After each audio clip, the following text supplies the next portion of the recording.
We are back with more NBA coverage, and to get straight into it, the Pelicans would sign Jalen McDaniels to a 1-year deal.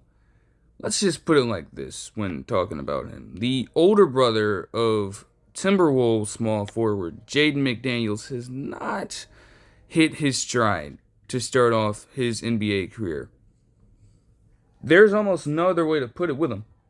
Like, he's had a little more success in other stops, but even at those points, those were for teams that weren't even great at the time. He had his best numbers in Charlotte, obviously, but from 2019 to the midway point of the 2022 season, the Hornets were one of the worst teams in the league at that point and just mired in mediocrity. So that wasn't really taking them much of anywhere. Still, you can make the argument that for backup 3 or 4 position players, he was a solid piece. I mean, at that time, he was a 46% shooter from the field with them to go along with 34.2% from 3. And I guess in the trade deadline following that, if he could put up those numbers in the same role for a championship contender, maybe we could have been talking about his capability to produce for any sort of team in that sort of system a little bit more. Yet that hasn't happened for him.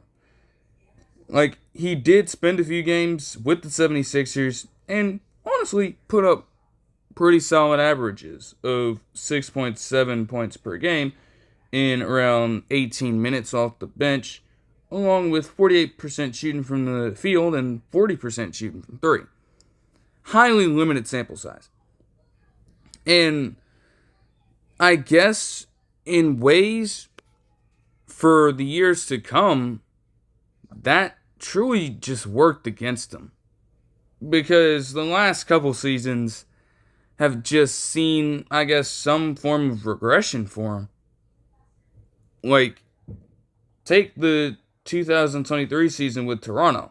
Now, at that point, the Raptors were a team fringe on playoff contention, and I think they were able to get right near contention, but clearly not enough to become one of the last teams standing.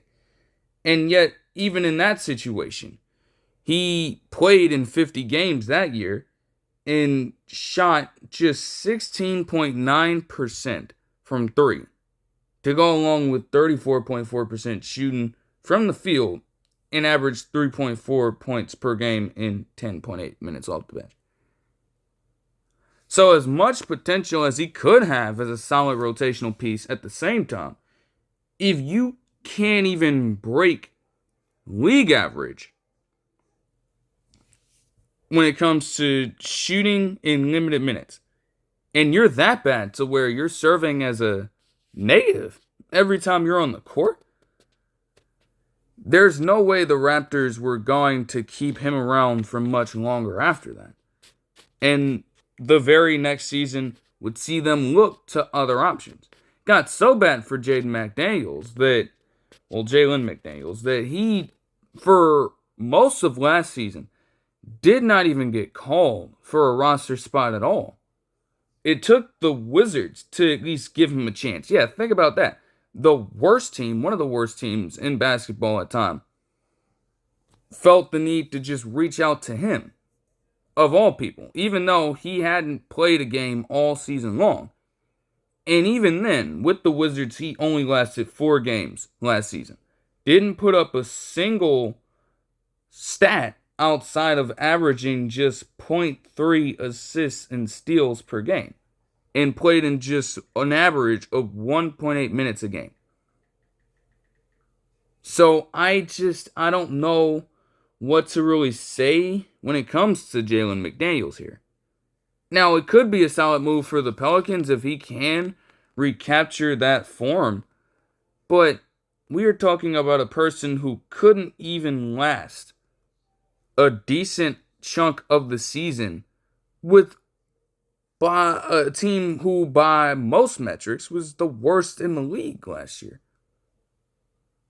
And the Pelicans don't really seem to be in deep contention as a sort of threat for the playoffs. I don't think they're near that right now until they get a lot of other things sorted out when it comes to the health of their main stars. And obviously, all of the potential depth that they're trying to build up around those guys. And from that perspective, the Pelicans are doing the right thing.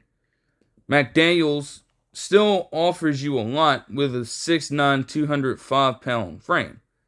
So if you need him to slot into a backup role as a wing player, realistically, he should be able to fill that responsibility. But I will say this as well. You're going off of the last name, and obviously McDaniels is one of the better wing defenders out there. That doesn't necessarily mean that Jalen McDaniels will have that same skill set on that front. So, from that perspective, the Pelicans might be jumping the gun just a little bit, but still, it's a short-term deal. He's only bound there for a single season, and, depending on how he plays, they can do whatever they want with him afterwards. But I just don't know. It doesn't show a lot of promise yet. Because how is it that he's 27 years old and yet a player who could fill a very important role as a sort of rotational defender on your team, how is it that he's taking a step back in these seasons? It's not necessarily the best look in the world. But when you look at the Pelicans roster, they have a lot of younger wings out there. Obviously, you have Trey Murphy III and Herbert Jones handling the brunt of those responsibilities, and obviously Zion is going to start. But then off the bench, it's very up in the air to say the least. We have a lot of question marks here.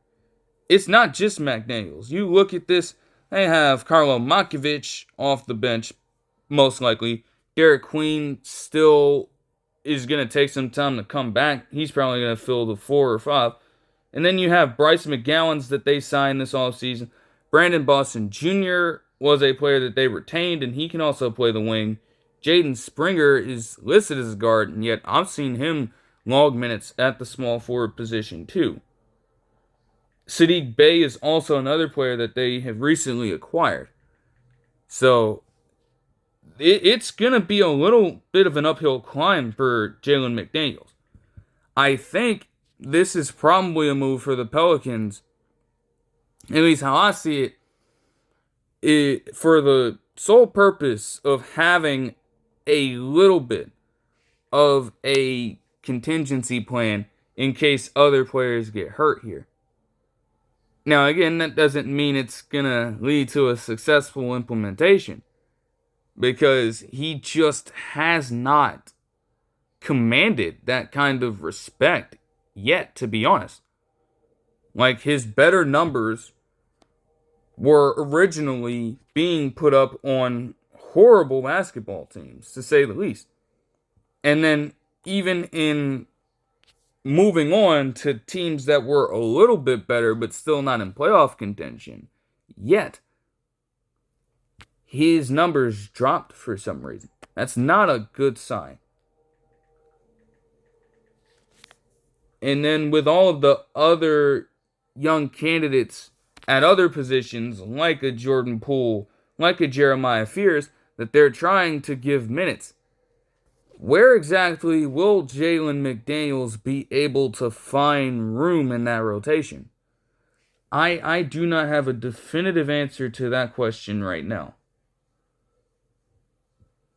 But it's a scary sight, because, again, if you know that you're the Pelicans in this situation, if you understand that he's not going to be asked to do a whole lot in this system as it is, and that he's probably going to be a player that doesn't get a lot of playing time under Willie Green's offense and overall system, if that's the case, you had better be damn sure of the fact that he can produce within a small sample size. And again, he has proven it from time to time. But these last couple of years have seen a tremendous slide. And I would believe that that could very much continue.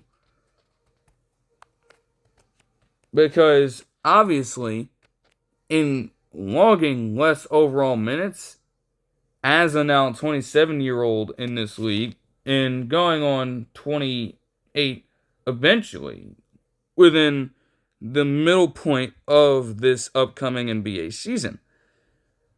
That means that they don't even really trust you with the task you're trying to carry out. They are losing faith in you as a player if they're giving you a decreased amount of minutes on a consistent basis. So I don't know. Maybe McDaniels can prove something quite different and take a more positive trend this season. But I don't really have reason to believe that he can, given the fact that the Pelicans, with as young as they are starting to become, are probably taking a completely different path. And they don't have time to make sure that Jalen McDaniels fills out his role in a better way at this stage. They've got to give that attention to the younger players on the roster and make sure that they develop accordingly so that in the future you can go out and acquire much more bankable and reliable veteran talent than Jalen McDaniels. That's the game plan. This is a result of some of the misfires that this Pelicans front office has had over the past few years. And I mean, would they have even had to go out and get this cheap of a contract for that inconsistent of a player if they did not allocate all of their other money into other resources and players that aren't even with the team anymore? Like, they are still eating up the Brandon Ingram contract. They're still paying Zion Williamson a ton of money. And, they've been able to get some of their other guys fed, of course. So, from that perspective, okay. But when you're trying to make moves for veteran talent, you're usually going to try to look for the high-end role players out there. And yet, the succession of all of these other moves has led them to get so desperate at filling out their roster that they now have to take a chance on a player who has only proven little at this point. Now again, there is a chance. It's not completely over for McDaniels. He can prove people wrong. There's always a great chance of that happening. But man, if a player of his caliber has shown you over years that he has struggled mightily and has shown that he cannot rise to the occasion in limited situations, even when his coaching staff is asking him to do so. If he's proving to you that he is a little bit of an underwhelming prospect, at this point, you might as well believe him. Because think about this. For all of what he has done in his career at this point, if there's even a lot of merit to give to him in the first place for it, he's right in his prime. That is the best version of him that you're going to get. And that is exactly who he is at this stage. Even if he goes through all of the different training regiments in the offseason and shows glimpses of improvement during practice, the reality is that he just is what he is at his given age. And the numbers only do him a little bit of justice. For the most part, they paint a pretty disheartening picture when it comes to him as a talent in this league. So you best believe him at this point. And again, that's why the deal is a short-term one. So again, they're not binding themselves to him long-term, and honestly, I think that's the standpoint from which they need to go. Maybe he does pan out and becomes a solid rotational piece for him. And again, if that happens, that would shock a lot of people around the league. But it would then give them a chance to make a decision afterwards, see what route they would like to take on him, and go from there. Rather than committing to him long term and having him just continue to produce at such a lackluster rate for seasons on end. That's what you don't want if you're the Pelicans here.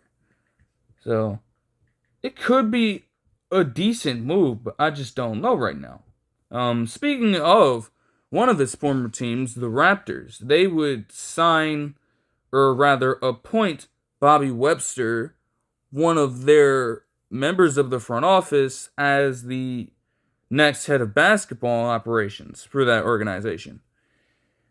And it is going to be a tough first few years for Webster, I would imagine, as a general manager, because I would believe he was serving in that role. He's definitely going to have a tall task to fill, because he's got to sort of recalibrate this team completely. There's no secret in that they were bad last season. We know this.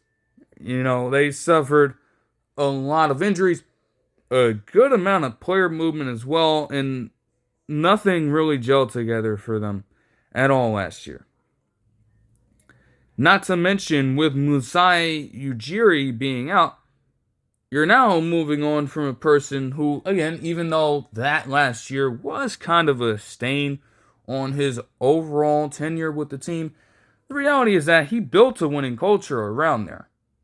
Even if they did manage to lose it in the last few years. And this is the man who brought them their first ever NBA championship.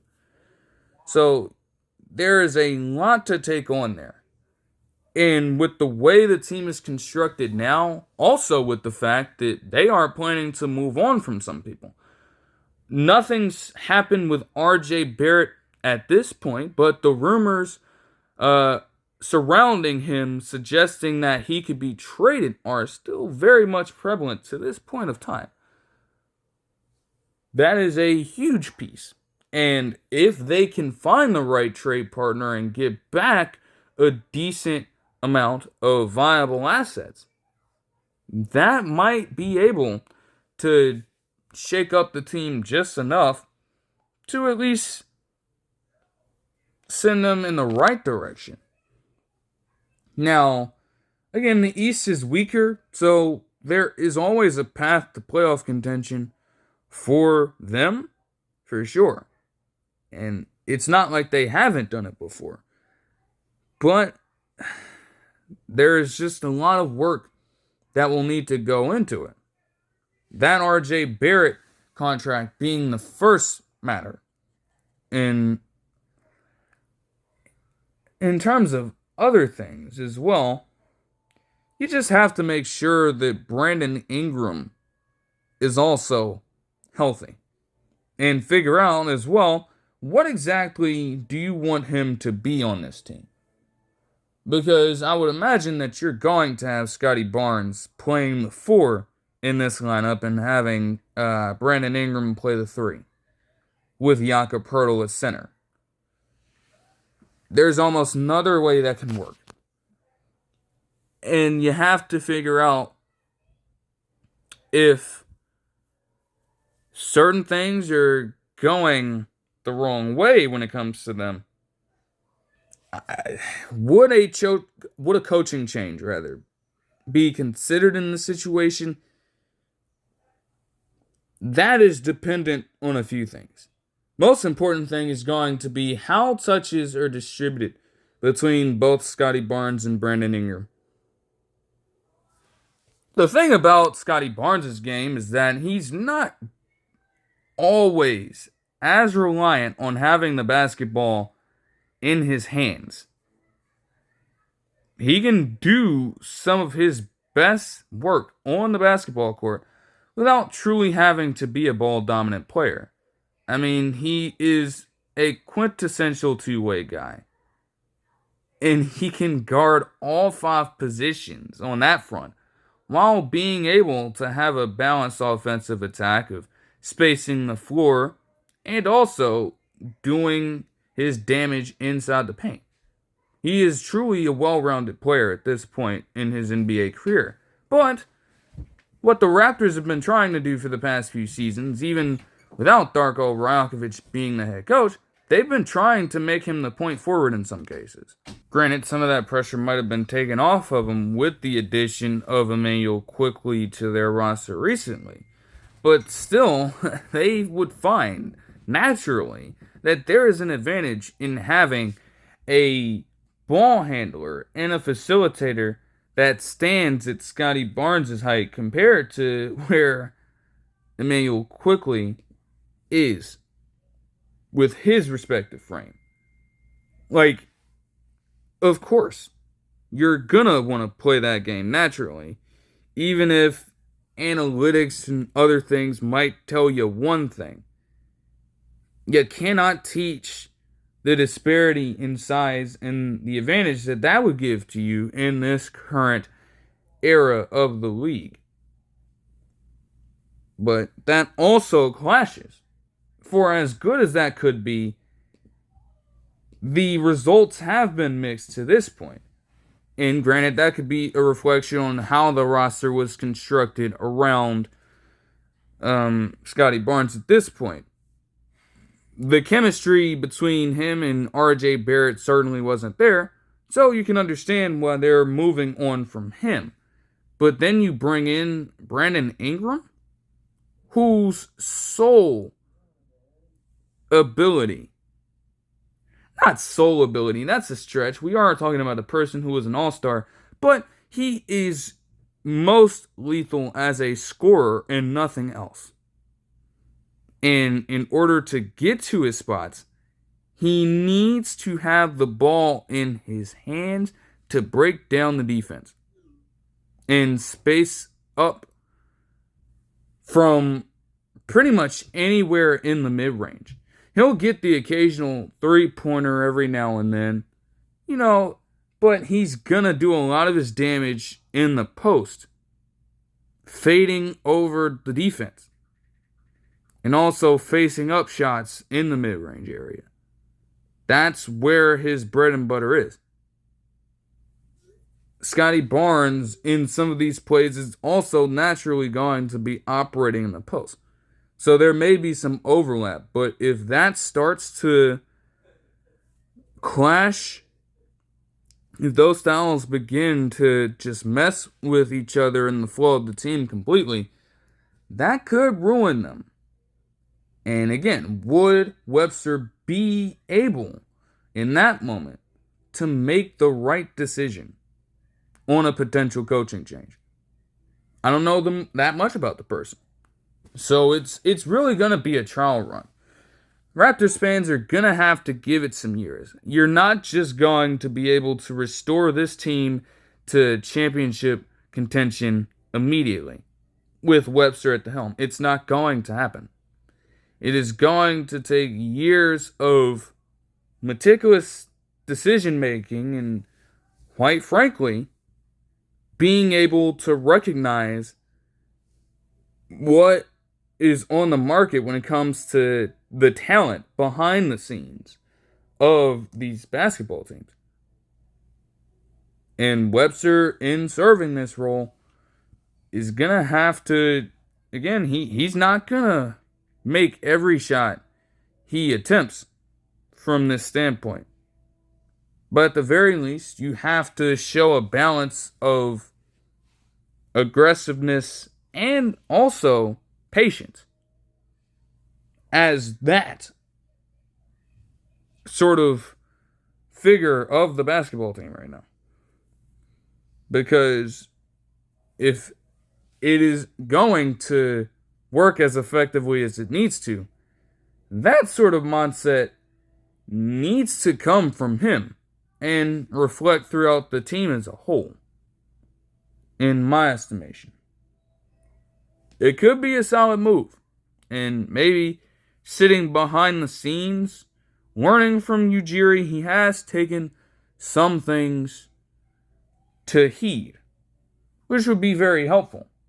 But still, he's gonna operate this in his own way. Even if Ujiri is a good, influence potentially and role model for the situation, the reality is that you are the person serving in this role. You have to establish your own sort of guidelines for running this team. You can't be so dependent on those sorts of teachings all the time. Because how are players going to come to trust what it is that you're doing if you can't establish your own presence in there and have to consistently fall back on someone else's? And that is frankly for any important position on a basketball team. Because that player trust is going to be a lot when it comes to making these basketball decisions. It simply is. Alright. I have a couple of retirements.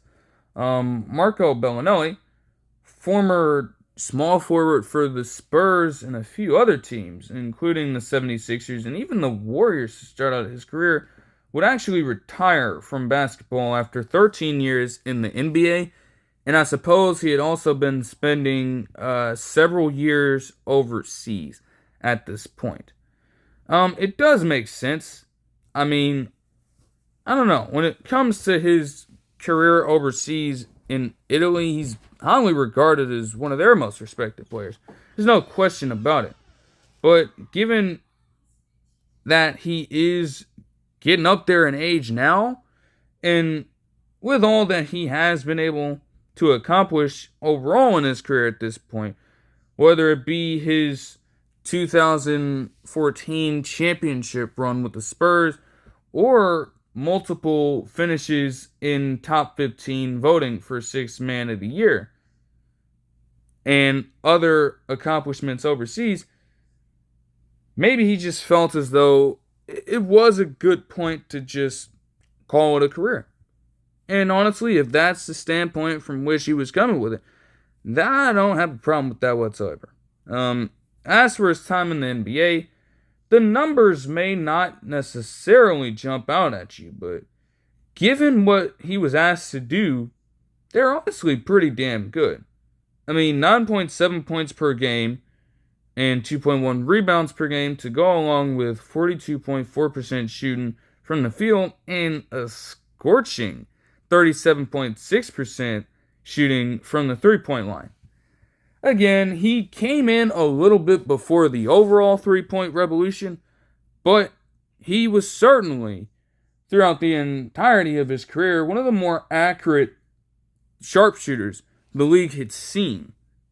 Even though his name might not have necessarily jumped out to opposing coaches when trying to figure out a game plan for playing against the Spurs, because obviously the focus was on other players at the time, like Tim Duncan, like Tony Parker, even for a little bit like Kawhi Leonard, especially in the seasons that he was there. But he made them pay constantly. Because if you left him open, or if you started accounting for him off ball in a lazy manner, he would make you completely look like a fool. Get right off your lack of coverage and just catch and fire from deep and make one. Pull off all of these crazy moves to create separation and get shots up that way.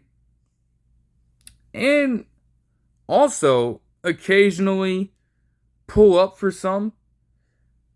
But he was lethal in that regard. And so, even if he might not have been heralded as one of those kinds of elite ball players in the NBA, at the same time, whenever a team needed that, he was always a call away. I mean, he served multiple stints with the Spurs. He also played with the Raptors. He played with the Hornets, the New Orleans Hornets at the time.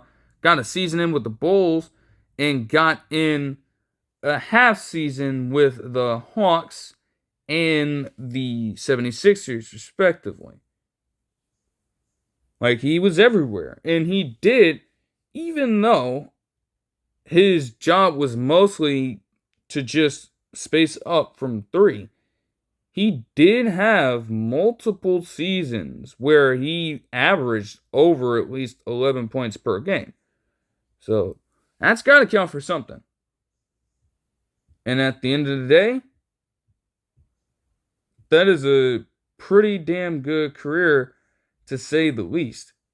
He will not be a player that reached the 10,000 point milestone, but that doesn't matter at all.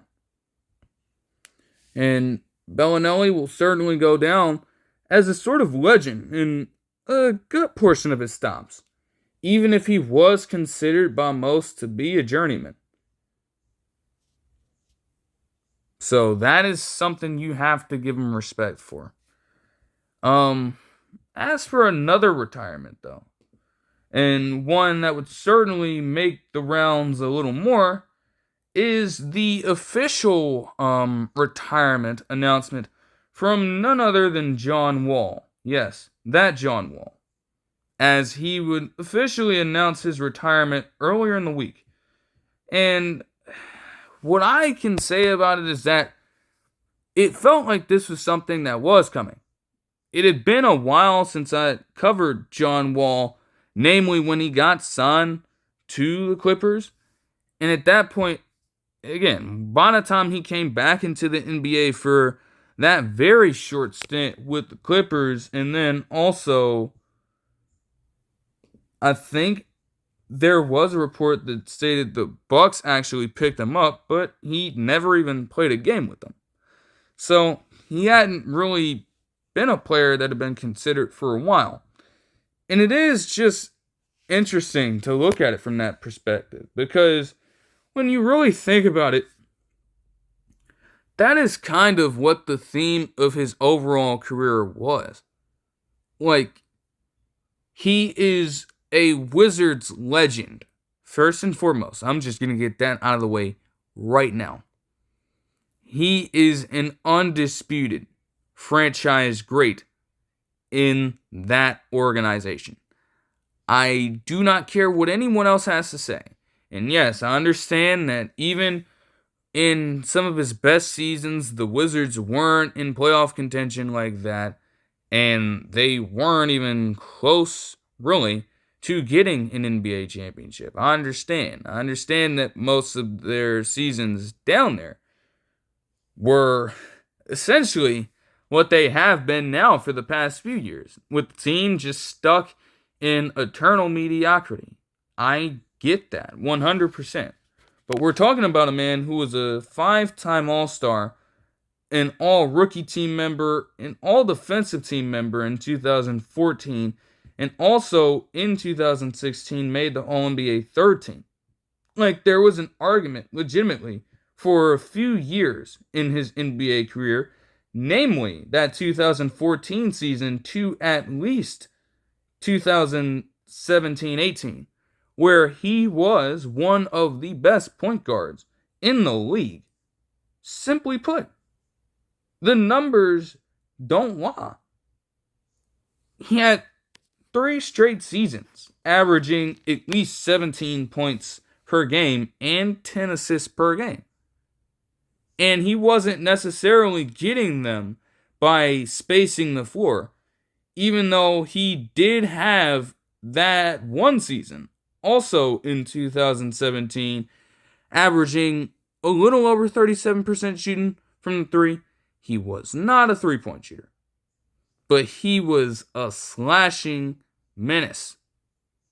He could occasionally hit the mid-range shot for you, and he was just so quick with the ball in his hands that every time he picked it up and carried it up the court, the defense was kind of just doing everything in their power to make sure that there were multiple people staying in front of him. Because if it was a one-on-one defender, he would just blow right past them, and he would get to the rim, rising up for a layup or elevating for a dunk. Then that threat would have people collapsing so greatly onto him that they would be leaving other people wide open. And even if John Wall couldn't necessarily eye the open man, he would just find a way to get it to him anyways. That's how great he was of a passer in that time as well. And I think that aspect of his game is what a lot of people tend to value a little more about him. Because obviously that threat with his athleticism was always there. But the basketball IQ on full display from the man, and with some of the wildest passes you've ever seen in your life, was just insane to watch, especially for those Wizards fans during that year. His career was one of truly great moments in basketball history. Take his performance in this matchup in the second game of the Eastern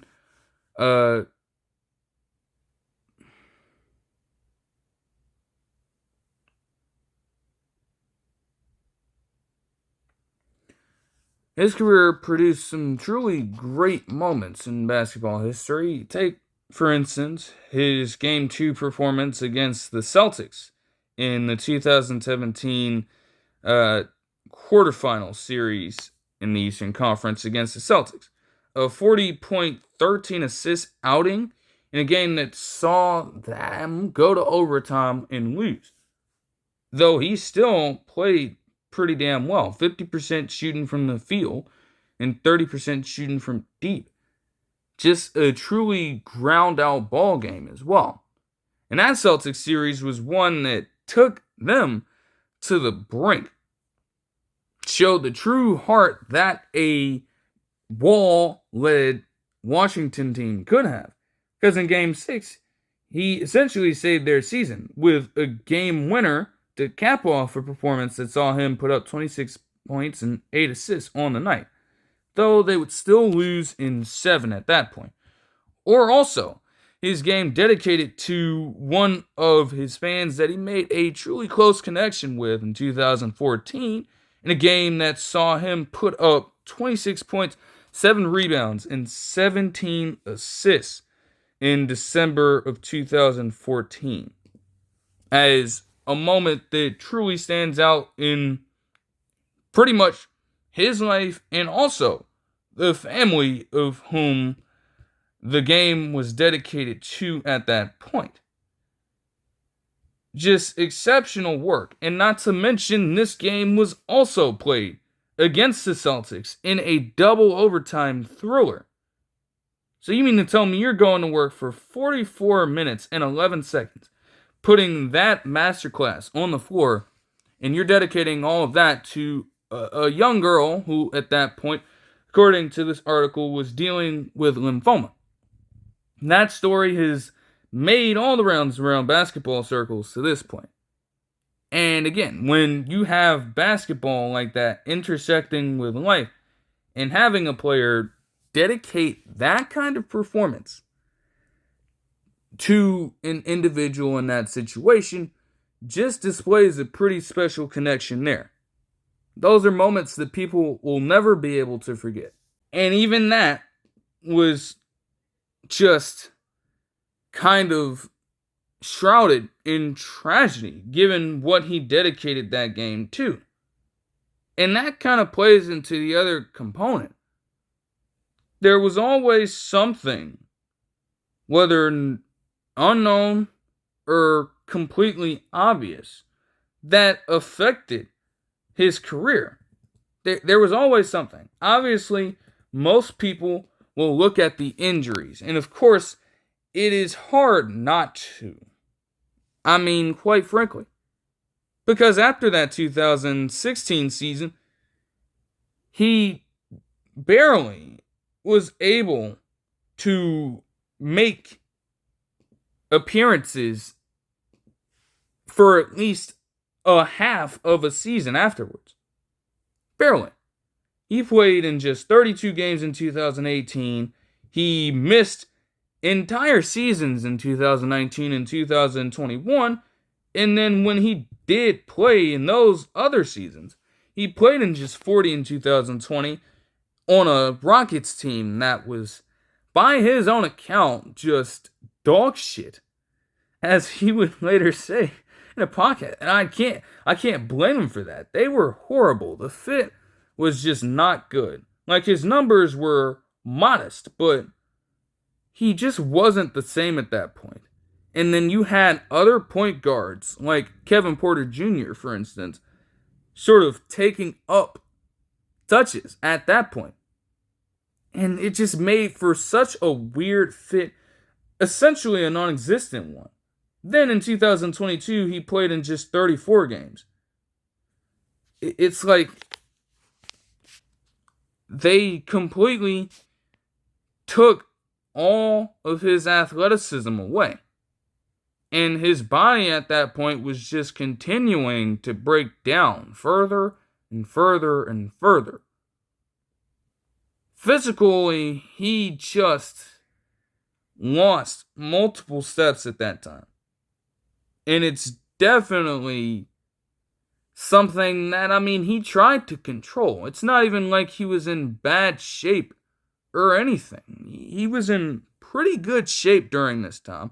He was a well-conditioned player. You can't reach the levels of success that he did reach in those earlier years without being able to maintain a level of healthy energy in your body. He was certainly one of those kinds of players who was very serious about taking care of themselves. But when it comes to just some of the contact that he suffered on the court, those moments were just completely uncontrollable. And more often than not, he got the worst of them. So from that standpoint, you can understand just how tragic that was. And while the physical breakdown is one aspect of it, the mental breakdown, especially during his time in the bubble and around the whole COVID-19 pandemic, might have been even worse than that. Because the combination of not only having all of these injuries just take away your time on the basketball court, but also, at that point, worldwide pandemic just completely stripping away all connection with any other person at that point of time, definitely took its toll on John Wall.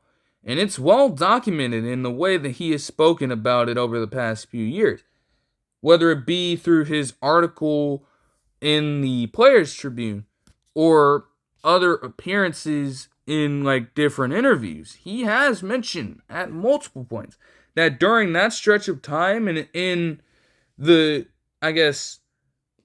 few months or so that followed it, he was truly struggling with a litany of mental health issues, to the point where he did admit that he had thoughts of self-harm and also taking his own life. And that, even though you can look at the injury angle and say that that was definitely something you wouldn't want to wish on a person with that much basketball talent. To have to go through something like that is certainly something you wouldn't want to wish on any person, generally speaking. And it ate away at John Wall for a long period of time. Again, thankfully, he is still here and still able to experience a lot of the different aspects of just life in general. And at that point, once you go through something like that, even though I'm sure that his passion for basketball is very much always going to be there, at the same time, you can kind of understand him and look at his perspective when you think about the idea of him maybe losing a little bit of that desire to play. Because once that situation was over, and I think that he's also discussed this at length as well, the focus was more so on providing for his family and being there for them. Because after all, restoring that connection with them could create its own sort of happiness and a safe space for John Wall to operate in. Even if basketball, through all of the trials and tribulations he's experienced there, even though there were moments where basketball could let him down and lead him astray at the end of the day, by spending that time with his family and having that sort of bond with all of them, that was going to keep him honest and keep him around. So yes, he was able to return, albeit for a little bit of time in those 2 seasons. But by that point, it meant so much more. Far too much compared to what basketball could offer him at this point. And he just chose to call it a career from there officially. Now, again, no other team had made a move, but honestly, John Wall, again, also from his standpoint, he probably would have attempted to pick a location to play on any given team if he could have it his way. If he truly wanted to stay in the NBA, a decision would have been made a long time ago. And yet, we're going on, pretty much, I would say, 2 years, nearly 3 years of him not making much of a decision on anything. Because he was focused on way too much outside of the NBA at that point. Even though he'll always have love and respect for the game, there are things much closer to his heart that he had to bear with during that time. And so, even though it was in a quieter way, you could make the argument that after that final game in 2022, in that regular season, after that game, you could argue that he just decided to call it a career then. But he, again, never came out publicly and said it. He's just been enjoying his time away from basketball at this point and making it count. So, he could make this decision formally without having any regrets or reservations, second thoughts, whatever you want to say about it. He is clearly, at this point, even though it might have stung originally, you could tell that he's at peace with his decision. However, this is not a decision because, again, as I've expressed, he has a passion for the game. So it's not a decision that's going to take him away from being around basketball. Because right around the same time that he did make this formal decision, Amazon Prime would come out, I think, a day later and say that they hired John Wall as a studio analyst for their basketball programming. So I don't know how frequently he will appear on it. Will he be a full-time contributor there? Will he have a certain number of appearances? I'm not also sure about that. But I do know it would be pretty fun to see him just kick back and talk about the game that he does love, without having to feel pressured, in a sense, to do anything that he isn't really trying to do at the moment. Because at the end of the day, even if you want to look at the negative aspects of it, his rise to NBA superstardom, all the way from being a kid from North Carolina to now having that experience in the NBA and being able to pass that down to other generations who may be watching the game or playing the game themselves, that's something truly invaluable. And you have to credit John Wall for being able to take that next step and make that decision. And that is what truly matters the most here about the entire thing. You know,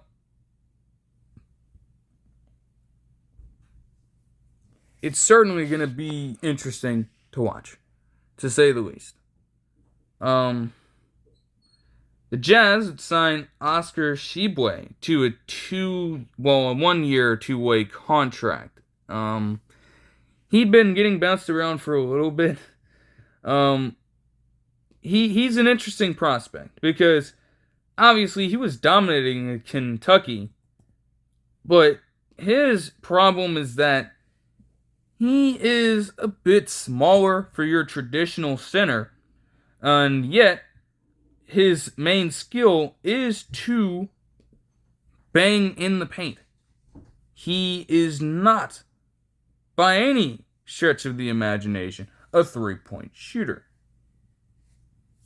And that combination of a lack of size and a lack of shooting ability has given him a little bit of a look from other teams. Obviously, he spent time in Utah last season, and they can afford to give him a higher share of minutes because at that point they weren't contending for much of anything. But it will, be a wonder to see if he can progress into anything more with the team. Now, it will be hard because, again, you have a lot of power forwards there now, and there are other centers that they will give a higher share of minutes. But if he can continue to give them decent work as a rebounder and as a paint scorer with a team that is potentially improved, that could help him out a little bit. Apparently, Kevin Durant is not going to bind to a potential contract extension, and he will instead become a free agent next year with a $54.7 million player option, if I'm not mistaken. I mean, all of these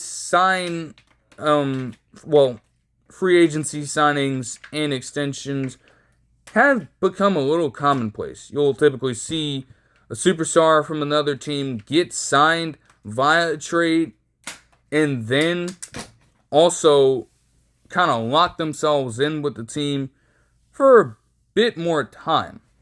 Jimmy Butler obviously did it last season after the trade deadline acquisition made by the Warriors and signed a 2-year, $111 million contract extension.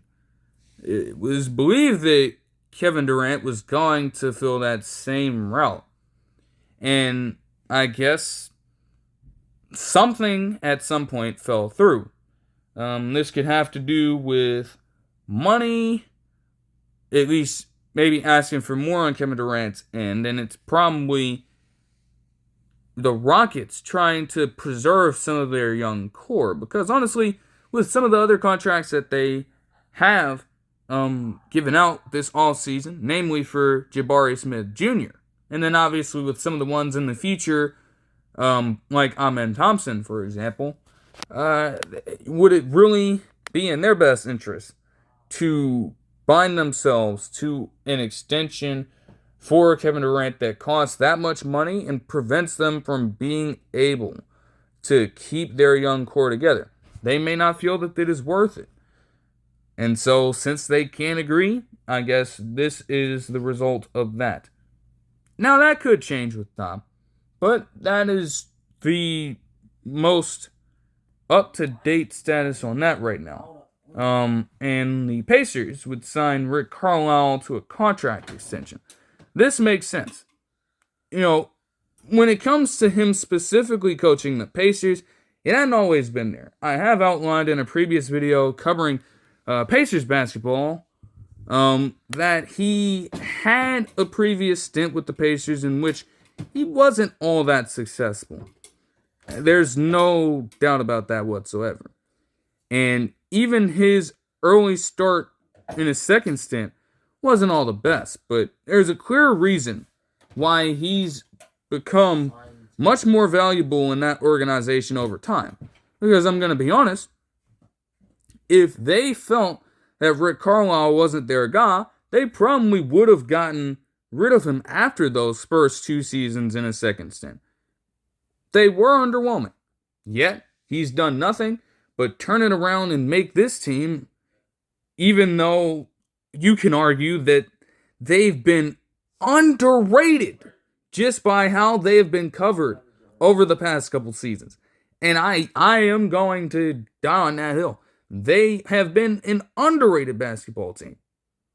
Because even with them doing all of what they have done over the past 2 seasons, they're still not getting the respect that they deserve. And that could be attributed to the fact that this upcoming season for them is probably not going to be one where they can make a deep playoff run without Tyrese Halliburton. But are you really going to hold that completely against them? That's a little crazy, man. And again, as elite of a head coach as Rick Carlisle is, he could make a number of different things happen. This is the same person who led the 2011 Mavericks to an NBA title over the fucking Heatles in one of the more improbable championship runs you've ever seen. And then almost did it again, if not for said injury in other components in this recent run with the Pacers here. So it's like, come on, man. You're really gonna cast that much down on the man. That's insane. But given that recent success and his overall prestige with the organization, he now has the most wins in Pacers franchise history, according to this article here. And he is very close to reaching the 1,000 win threshold. Honestly, again, some of the other coaches that are on the market at this point don't really compare in terms of resume to Rick Carlisle. Sans for, I guess, Michael Malone. Even then, when it comes to fit, Carlisle has just truly inserted the best qualities of his game plan in this team. And it's worked for them. So why would they change it now for other candidates who, for the most part, are not superior coaches to Rick Carlisle at all? Like, you can totally understand why they would make this decision. And I like it for them. Now, again, this first year is just not going to be the greatest one. And yet they could still make the playoffs. I'm just saying they probably will not go far. It's going to be hard to replicate that without Tyrese Halliburton. I understand that. But in the years to come, when those stars are able to come back, and with his system still intact, they're still going to be a threat. Like I said in those recaps, and like I said in the recap for the final game of the NBA Finals, they will be back in that same spot down the line. I'm not changing that sentiment whatsoever. You can mark my words then, and I'm reaffirming them here. They will be back at some point. But that'll do it for this one. I hope you guys enjoyed the video, and I'll see you guys in the next one. Peace.